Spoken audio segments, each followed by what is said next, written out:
તો મિત્રો નમસ્કાર, જય માતાજી.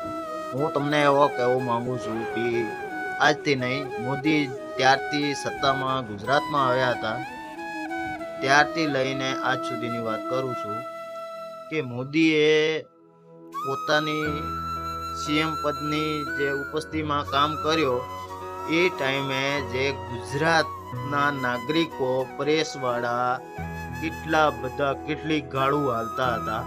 પણ તમે કોઈ દી સાંભળ્યું કે મોદીએ આજ ઓલા પ્રેસવાળાને બોલાવી અને એને લખવાનું ના પાડી, યા પછી પ્રેસવાળાના માલિકને બોલાવી અને એને લખવાનું ના પાડી? તમે કોઈ દી સાંભળ્યું હતું?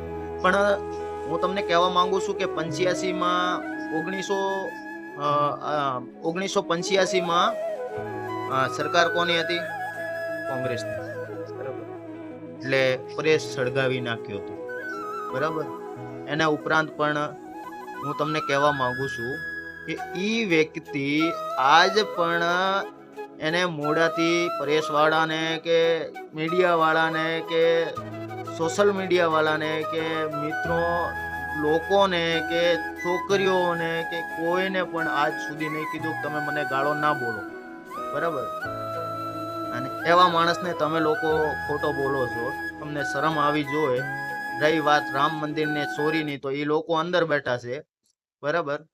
અને તમને ભણવાઓને શરમ તો આવતી નથી, કેમ કે તમે વગર શરમના માણસ છો. બરાબર.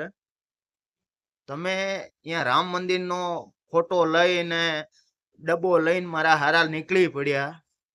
તમને એવું નહીં લાગતું કે અમારાથી કાંઈ નહીં થયું, અમારી ઓકાદે નહીં હતી? જેની ઓકાદ હતી એ કર્યો તો એને ઉપર સવાલ ઉપાડવા મળ્યા.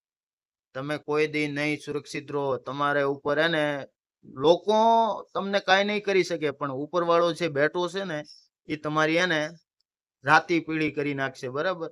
અને જેને લાગુ છે કે મોદીએ સહી કર્યો, સારું કર્યો, એ લોકો લાઈક, શેર અને જય શ્રી રામ નો નારો ઠોકી દો. બરાબર.